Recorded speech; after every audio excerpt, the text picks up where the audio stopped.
Yo soy José María Penco, de la Asociación Española Municipios del Olivo, y la ponencia nuestra, que nos ha encargado la organización dentro del marco del proyecto, es una ponencia introductoria sobre el sector del aceite de oliva en España, y donde vamos a concluir con los residuos que genera la producción de aceite de oliva, la producción de aceituna para molinos.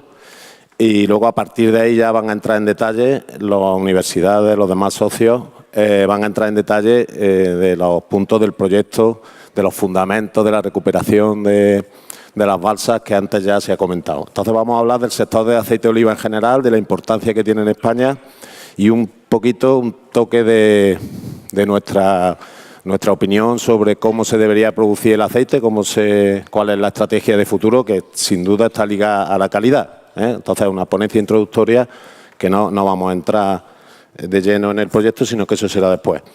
Bien, en primer lugar, los municipios del Olivo, AEMO, la Asociación Española de Municipios del Olivo, ya la han comentado, pero somos en este momento 124 diputaciones y municipios de toda la geografía nacional, más otros 32 socios que son denominaciones de origen, empresas y mancomunidades, etcétera. Mirad en ese mapa de España, podéis ver el ámbito que tenemos, pues coincidimos fundamentalmente con las provincias y los municipios donde hay olivos, ¿no? Entonces, nuestros municipios se concentran, lógicamente, mucho en el sur de España en general y en Andalucía en particular. Luego también Castilla-La Mancha, pero también tenemos socios en Navarra, en Cataluña, incluso en Canarias, que mucha gente desconoce que en Canarias también se produce aceite de oliva, en alguna zona de Canarias. Entonces, tenemos también socios en las Islas Canarias.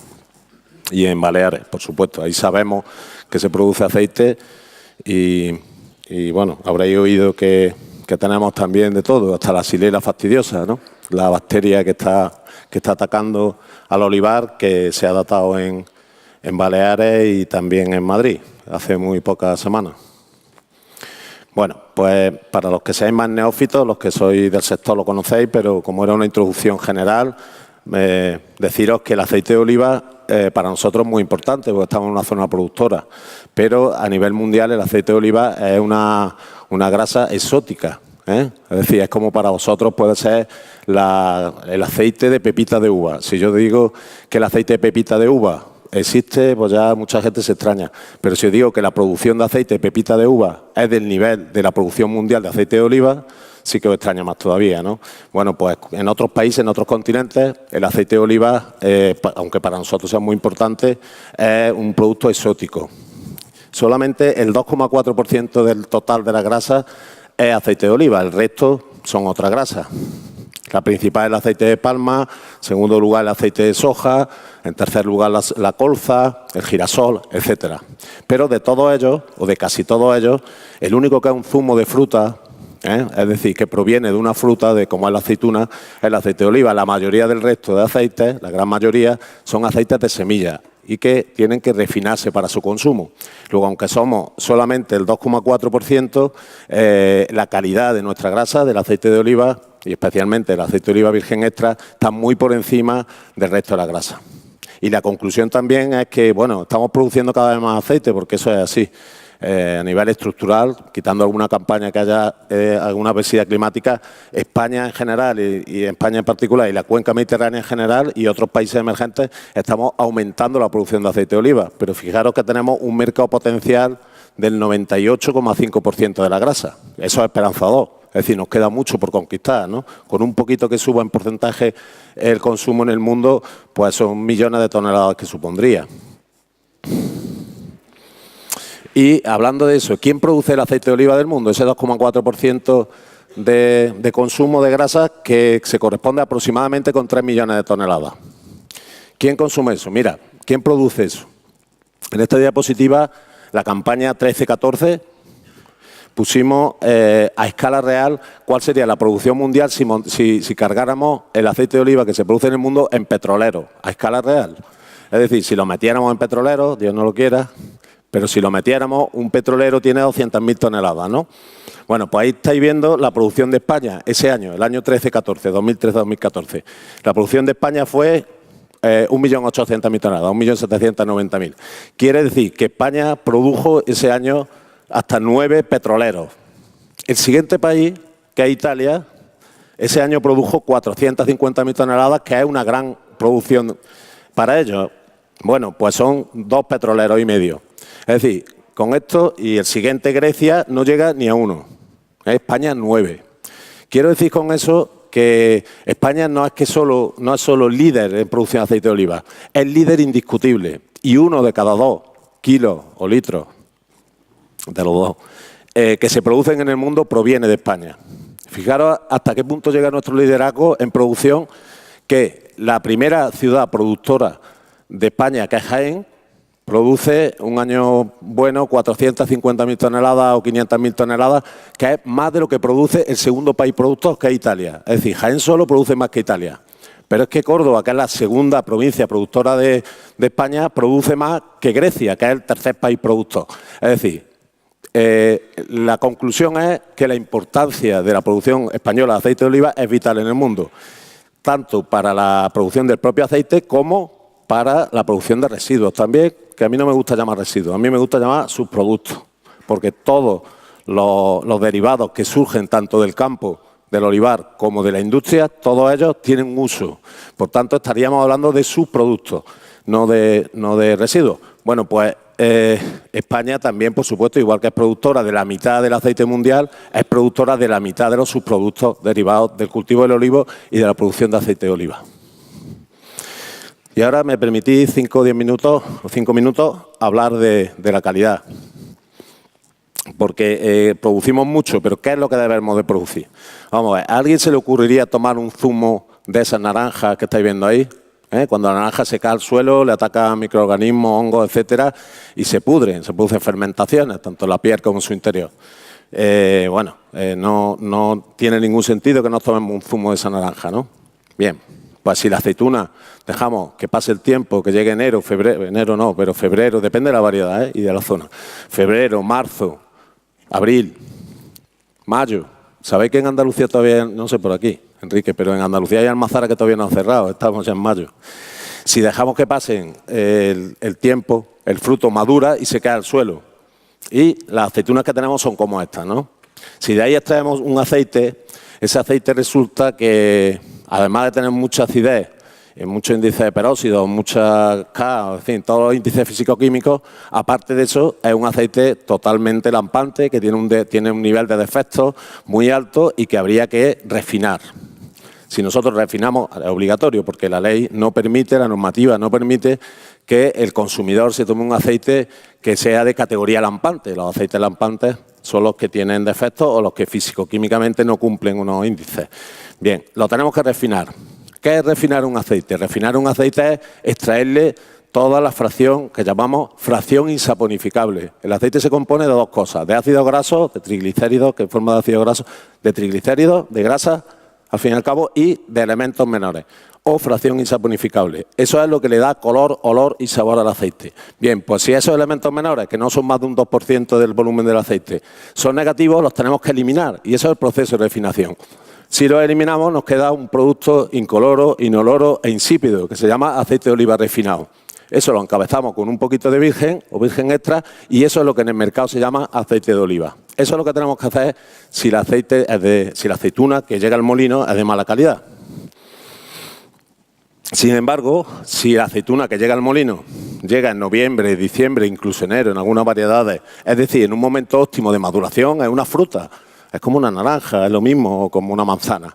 Llega en el momento óptimo de maduración y la molturamos, lo que obtenemos es zumo de fruta que además huele, sabe bien y que tiene unos índices físico-químicos, por supuesto, favorables, una acidez baja, etcétera, etcétera. Pero bueno, a estos niveles lo importante es las características organolépticas que llamamos, es decir, el olor y el sabor. A esto sí le podemos llamar zumo de fruta. Esto es lo que se llama en el mercado aceite de oliva virgen extra. Y hay otro buen aceite que sería aquel que tiene buenas cualidades, la aceituna está en unas condiciones admisibles, pero que tiene pequeños defectos, tan pequeños que normalmente el consumidor normal no los detecta, solamente los detectaría los paneles de cata profesionales. Esos aceites que no se refinan y que también son de buena calidad se llaman aceite de oliva virgen.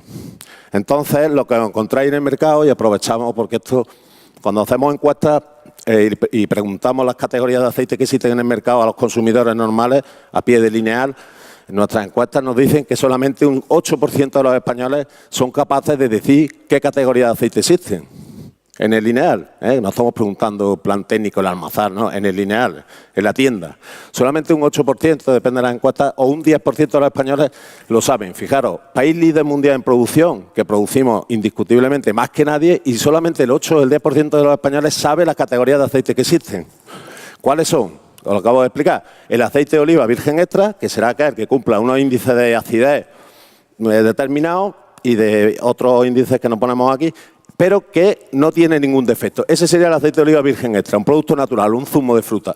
Después estaría el aceite de oliva virgen, que es otra buena alternativa, que sería cuando tiene defectos, pero muy pequeños y casi imperceptibles por parte de los consumidores. Eso quiere decir defectos por debajo de 3,5 sobre 10. Ese sería aceite de oliva virgen, y el lampante es si tiene defectos de más de 3,5 o si no cumple unos índices físico-químicos.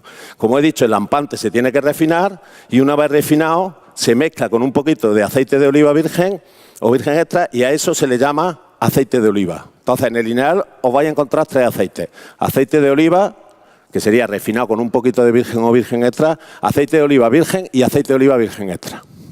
Muchas veces es que no, los españoles, en general, los consumidores, no lo entienden bien porque es muy confuso. Porque el nombre del genérico, aceite de oliva seca, es la categoría de refinado con el encabezado que os he dicho. Entonces es muy confuso. Por eso la gente es normal que no lo termine comprendiendo. ¿De qué depende la calidad? Y voy terminando. La calidad depende del producto, va a depender tanto del campo, de lo que se haga en el campo, como de cómo se transforme ese fruto en zumo. Ese zumo, como he dicho, es el aceite de oliva virgen, ¿no? O virgen extra. Campo, ¿de qué influye? Influye la variedad de olivos. Aquí estamos en zona de Cornicabra. Magníficos aceites los de Cornicabra. Nos vamos a Jaén, tenemos picual, casi todos picual. Magníficos aceites de picual. En Córdoba, hojiblanca, picudo, etcétera. Es decir, en España tenemos 256 variedades. Pues bien, de cualquier variedad, de todas las variedades, si se coge en el momento óptimo de maduración y se moltura de forma correcta, sin altas temperaturas, sin suciedad, etcétera, etcétera, de cualquier variedad se obtiene un gran aceite. Por tanto, ¿las variedades influyen en la calidad? Sí. ¿Pero de qué forma? Pues porque unas son aceites más potentes en boca, más picantes, más amargos, con más personalidad. Otros, como Arbequina, la catalana, que ya está en todos lados, son aceites más dulces, más suaves. Pero cada uno tiene sus cualidades. Y de cualquier aceite, si se hacen bien las cosas, de cualquier aceituna se saca un buen aceite. Pero es verdad que hay variedades que dan unos aceites más complejos que otros. También depende del medio físico. No es lo mismo el aceite que provenga de un olivar, de una campiña, de una zona muy fértil, de una tierra de depósitos potente, que tenga riego, que tenga fertilización, que llamamos, que es cuando le administramos en vena, ¿no? Como decimos, le metemos en vena el nitrógeno, el fósforo, el potasio. Es decir, le estamos metiendo los abonos pues a través del riego, que eso es una técnica absolutamente recomendable agronómicamente. Pero, bien, sacamos mucha producción y sacamos mucha calidad, sin duda. ¿Pero creéis que es lo mismo ese aceite que un aceite de sierra, un aceite de una zona donde hay adversidades climáticas, donde el suelo es menos potente, etcétera, etcétera? Pues no. Nosotros, el Instituto de la Grasa de Sevilla, con nuestra colaboración, hemos hecho algunos estudios ya desde hace años donde comparamos la misma variedad puesta en una sierra agreste, donde, por cierto, los costes de cultivo son mucho mayores, y esa misma variedad puesta en una zona muy favorable, con su riego, etcétera, etcétera. Bien, pues el porcentaje de elementos menores de esa parte que os decía antes, que era un 2%, pero que era la que daba características organolépticas a los aceites, el porcentaje en las zonas más adversas es mayor. Es decir, los aceites de sierra, normalmente de sierra o de zonas más marginales, normalmente dan menos producción, pero es una producción de una calidad más potente. Yo no diría de más calidad, porque los otros también son de calidad, pero más potente, ¿no? También influye en la calidad las técnicas de cultivo, claro. Es decir, cómo controlamos las plagas, cómo recolectamos la aceituna, en fin, lo que son las técnicas de cultivo, no vamos a entrar. El punto más crítico en los últimos años, creo yo, que está cambiando la calidad de los aceites españoles, que está avanzando mucho. El punto más crítico es es el momento de recolección. Es decir, el momento cuando cogemos la fruta. Y aquí es muy difícil convencer a los agricultores. ¿Por qué? Porque si la fruta la cogemos más tarde, la aceituna tiene mayor rendimiento. Pero tiene mayor rendimiento porque ha perdido agua, no porque tenga más aceite. Pero para un agricultor que le liquidan por kilo de aceite, por kilo de aceituna, perdón, lo que ve es que esa aceituna tiene más valor en febrero que el valor que tiene en diciembre. Sin embargo, la mayoría, depende de la zona y de la variedad, pero la mayoría de las variedades, para cierta fecha, yo no voy a decir una fecha porque cada una tiene la suya, pero sí os voy a decir que está entre noviembre y diciembre, tiene formado el 99% de su aceite. Lo que ocurre es que a partir de ahí va perdiendo agua y va subiendo el rendimiento sobre húmedo de grasa y, por tanto, es más rica en grasa, pero está cogiendo menos kilos. Es decir, si yo cojo una hectárea y sobre seco, que los análisis están ahí, ya tengo el aceite formado, voy a coger más kilos en diciembre con menos rendimiento. Si la cojo más tarde, cogeré menos kilos con más rendimiento, pero los kilos de aceite, hay un señor que me dice que no y miles de señoras que me han dicho en mi vida que no en España, pero eso es matemática. El rendimiento graso sobre seco, cada zona es diferente. A lo mejor hay zonas más tardías y lo que estoy diciendo de diciembre, febrero, pues en otras zonas puede ser enero, marzo. Yo no digo fecha. Pero eso no es que lo digamos, es que el rendimiento graso sobre seco es el que es. La molturación es muy importante para la calidad también. ¿Cómo molturamos? En frío, la limpieza de la almazara es fundamental. La almazara, si está sucia, por muy sana que llevemos la aceituna, por muy fresca que la llevemos, si no hay una política de limpieza totalmente severa, al final estropeamos el aceite de la almazara. Y el almacenamiento también, el envasado. Bueno, ya la mayoría de las almazaras españolas tienen depósitos de acero inoxidable, etcétera, etcétera. Bueno, y ya voy acabando. Ya hemos hablado unos toques de calidad, por lo menos para que os suene. ¿Cuáles son los valores del aceite? ¿Qué tenemos que hacer los españoles para que tengamos un precio digno del aceite cuando somos los principales interesados, porque somos los principales consumidores? ¿Dónde se vende el aceite? Mira, en España se venden 500.000 toneladas de aceite más o menos. 500.000 toneladas en este momento es más o menos la tercera parte ya de lo que producimos. Normalmente produciremos 1,5 millones de media si cogemos los últimos años. Luego, 1/3 de nuestro aceite lo vendemos en España, pero 2/3 ya, y esto que está cambiando mucho en los últimos años, 2/3 los vendemos fuera. 1 millón de toneladas tenemos que vender fuera. ¿Cómo le vendemos al consumidor mundial un producto que vale 4 veces más que los demás que habéis visto antes? El aceite de girasol refinado vale 1 euro en el lineal. El aceite de soja o el aceite de palma más barato todavía, ¿no? Pero el de soja, 1 euro. El de canola, 1 euro y algo. El de oliva, en el lineal, hombre, en el lineal 4 o 5 euros, 4 euros. Quiere decir que le tenemos que vender al consumidor mundial un producto que vale 4 veces lo que vale nuestra competencia. Eso, la única forma que hay que hacer es comunicando los valores que tenemos. ¿Cuáles son los valores del aceite? ¿Cuáles son los pilares del aceite de oliva? Son 4, en nuestra opinión. 1, la cultura que se produce en la cuenca mediterránea, que se produce el 95% entre Grecia, España, Italia, Túnez. Es decir, la cuenca mediterránea, asociada a una cultura milenaria, forma parte de la dieta mediterránea, que es patrimonio de la humanidad. Es decir, el aceite de oliva para el consumidor mundial, para un anglosajón, para un americano, para un japonés, está asociado con la cultura mediterránea. Y eso le da valor.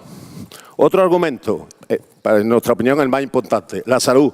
El aceite de oliva es un zumo de fruta que tiene muchas cualidades saludables. Los demás no las tienen, como el aceite de oliva virgen. Es fundamentalmente del virgen extra. Por tanto, la salud es la palanca que de verdad está haciendo crecer el mercado mundial. Otra razón, otro valor que tenemos, la gastronomía. ¿Sabes? Los aceites refinados no saben a nada ni huelen a nada. Aceite de girasol lo toma y ni sabe ni huele. ¿Qué es lo que hace? Ayuda a freír, ayuda a suavizar los platos, pero no aporta. El aceite de oliva virgen extra huele y sabe a un universo de olores y sabores. Luego, gastronómicamente tiene valor, ¿no? Y el último, y por eso acabo con este, el medio ambiente. Mirad, esto es una explotación de palma. ¿Con qué relaciona de aceite de palma, no? En Indonesia. ¿Con qué relaciona el consumidor mundial la producción de aceite de palma? La relaciona en los últimos tiempos, que además hay campañas que inciden mucho en eso, la relaciona con que se están talando las selvas en Indonesia, están muriendo los orangutanes, y la producción de aceite, y para plantar palmas, y la producción de aceite de palma se está asociando a un desastre medioambiental.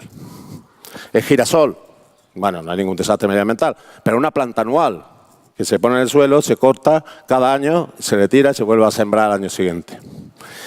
¿Qué percepción tiene el consumidor del aceite de oliva? ¿O cuáles tenemos que dar? Pues es que es el mayor bosque cultivado del Mediterráneo. No existe ningún árbol que tenga más hectáreas en el Mediterráneo que el aceite de oliva, que el olivar, perdón. Entonces, es el mayor bosque cultivado. ¿Qué quiere decir eso?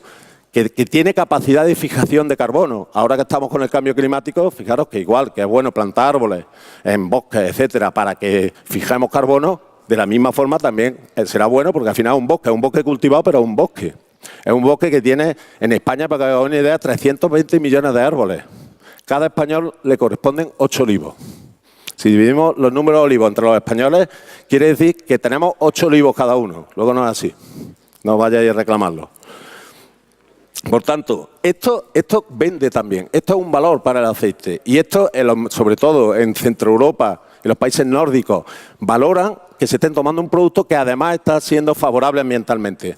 Pero será favorable ambientalmente si los subproductos que genera no provocan problemas ambientales, como el que estamos hablando que existe en Mora. Por eso también hay que resolverlo. Es decir, tenemos que lavarnos la cara, presentar nuestro bosque cultivado y que en ningún caso la foto de la balsa abandonada y que tiene infiltraciones, etcétera, etcétera, suponga una desventaja para el consumidor y diga, bueno, se está generando aquí una cosa negra que contamina y tal. Eso hay que arreglarlo, ¿no? Y este proyecto está componiendo. Termino. No sé cómo voy de tiempo, pero estoy mal, ¿no? Los residuos, los subproductos del olivar. He dicho que no lo iba a llamar residuos. Mirad, os lo voy a decir de una forma rápida. Aquí estaría el proceso del campo a la botella, ¿no? O a la bodega de la almazara. ¿Qué subproductos se generan? En el campo generamos los restos de poda. Un olivar se poda y se generan restos de poda, que se clasifican en 2 tipos de restos de poda. En leña más gruesa y en rama y hoja. Por olivo de media, depende muchísimo del tipo de olivar, si es intensivo, si es tradicional, si es seto incluso. Depende muchísimo de la tipología de olivar y de la tierra, es decir, la capacidad, el volumen de copa, etcétera. Pero a grandes rasgos, si hacemos la media nacional, más o menos de leña gruesa se generan 10 kilos por olivo cada episodio de poda, que muchas veces es cada 2 años, no es cada año. Rama y hoja, 15 kilos por olivo. Bien, pues ya tenéis ahí 2 subproductos. ¿Qué se hace normalmente con esos subproductos? Normalmente la leña gruesa se utiliza como leña, incluso se comercializa, se vende, y la rama y hoja tenemos varias alternativas. La que se usaba antiguamente no, todavía en algunos sitios, ¿no? Es quemarla. Es decir, los restos de poda ligeros se apilaban y se le metía fuego.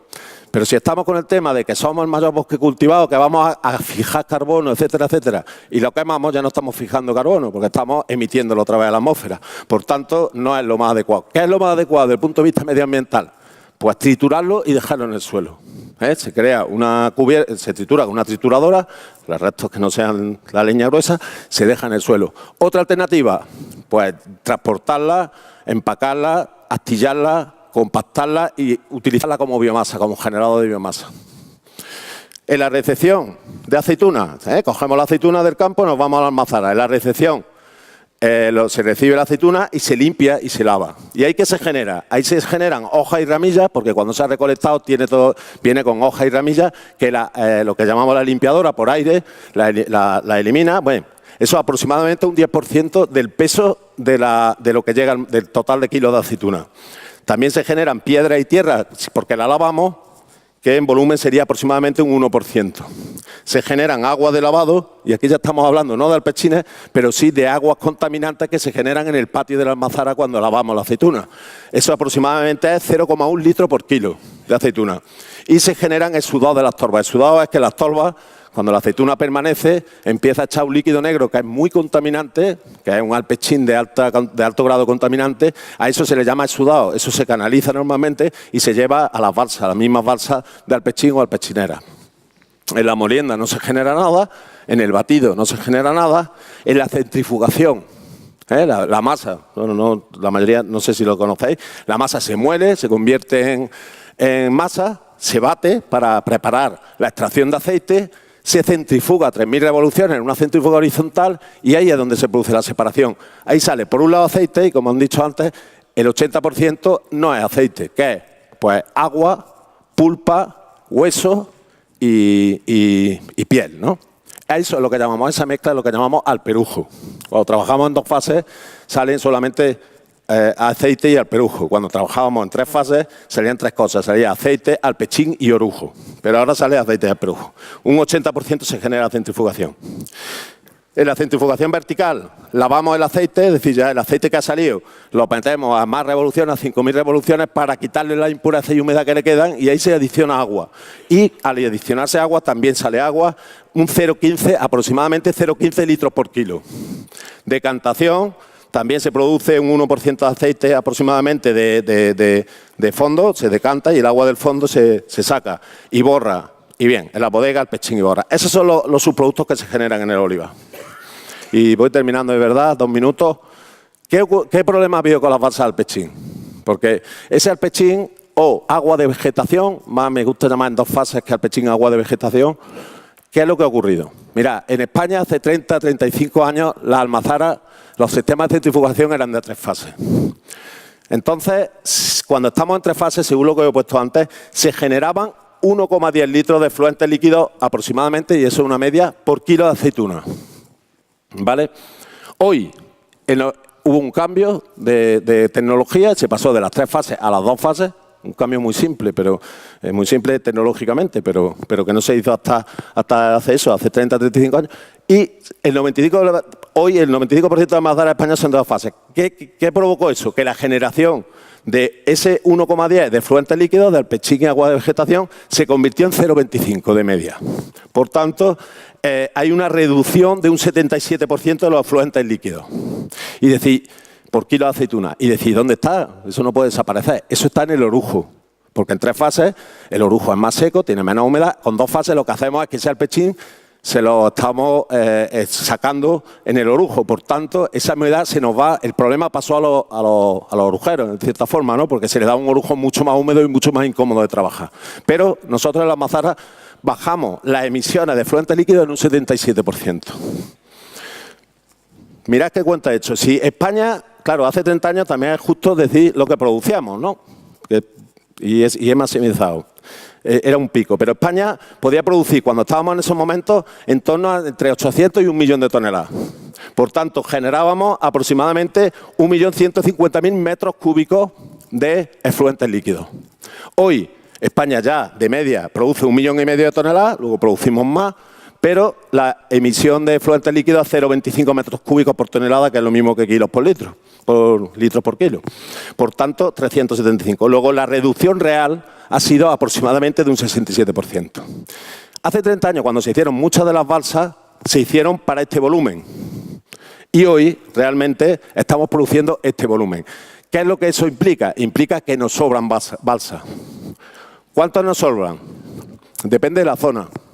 Porque las balsas son de evaporación. Y cuando se diseña una balsa, lo que se ve es lo que es capaz en ese pueblo, en esa zona, en esa comarca, cuánto es la evapotranspiración potencial, es decir, cuánto es la capacidad de evaporación en esa zona, pues depende de la temperatura, de la radiación solar, etcétera. Y aproximadamente, esta sería una media, aproximadamente podemos decir que necesitamos 0,8 metros cuadrados por metro cúbico, porque la altura es 1 metro. Y esto sería evapotranspiración neta, es decir, sería evapotranspiración menos precipitación, porque también hay un aporte de agua. En fin, es una cosa técnica. El caso es que si necesitamos 0,8 metros cuadrados por metro cúbico, hace 30 años necesitábamos 920.000 metros y hoy necesitamos 300.000 metros. Es decir, que sobran 620.000 metros cuadrados de balsa. Eso quiere decir que hay 620.000 metros cuadrados de balsa en España que, en teoría, deben de ser recicladas mediante una tecnología. Y esa es la tecnología que se está investigando en este proyecto. No se limita a Mora, que está siendo un proyecto piloto y que, por supuesto, va a recuperar el problema ambiental que tenía Mora, sino que existen 620.000 metros en España que están a la espera de una tecnología viable, ¿no? Y eso es lo que se está investigando en estos momentos aquí. Bueno, yo con esto creo que...